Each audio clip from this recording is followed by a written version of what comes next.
Welcome to your daily devotions for Monday, October 31st. Sorry we didn't have daily devotions on Thursday and Friday. We had technical difficulties. But if you did the rest of the devotions other than today that we didn't have it, turn it in, you'll get full points because that was totally my bad. So today we're going to continue our look in Genesis, this time in chapter 37, starting in verse 2, the second part of verse 2, and going through verse 7, and then we're going to skip ahead to verses 9 through 11. And it reads, At 17 years of age, Joseph tended sheep with his brothers. The young man was working with his sons of Bilhah and Zelphar, his father's wives, and he brought a bad report about them to their father. Now Israel loved Joseph more than his other sons, because Joseph was a son born to him in his old age, and he made a robe of many colors for him. When his brothers saw that their father loved him more than all his brothers, they hated him, and could not bring themselves to speak peaceably to him. Then Joseph had a dream. When he told it to his brothers, they hated him even more.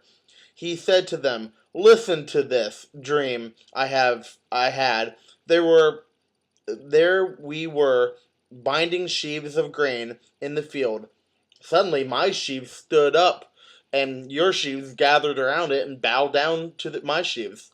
Then he had another dream, and he told it to his brothers. Look, he said, I had another dream. And this time the sun, moon, and 11 stars were bowing down to me. He told his father and brothers, but his father rebuked him.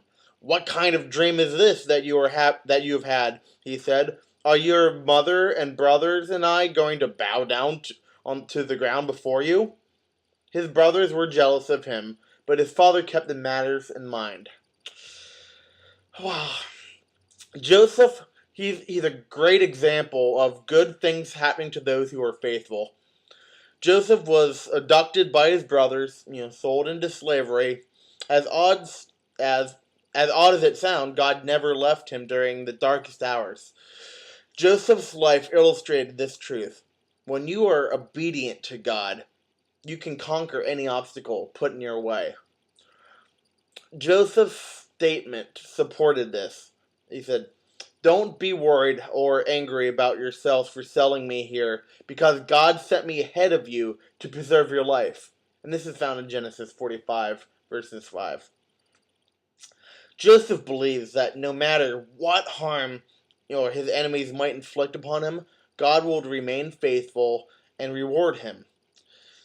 Be faithful today and know God, seeing what God sees and rewards your faithfulness. He sees all that you do, and he rewards you if you remain faithful to him. Well, take some time to read the other passages that will be on your screen in just a moment, and take time to thank God for being faithful and for being there for you no matter what, even in your darkest time. Even when it seems like he has left you, he hasn't. And just pray to thank God for that. These have been your daily devotions. We will see you tomorrow. Have a good one. Bye.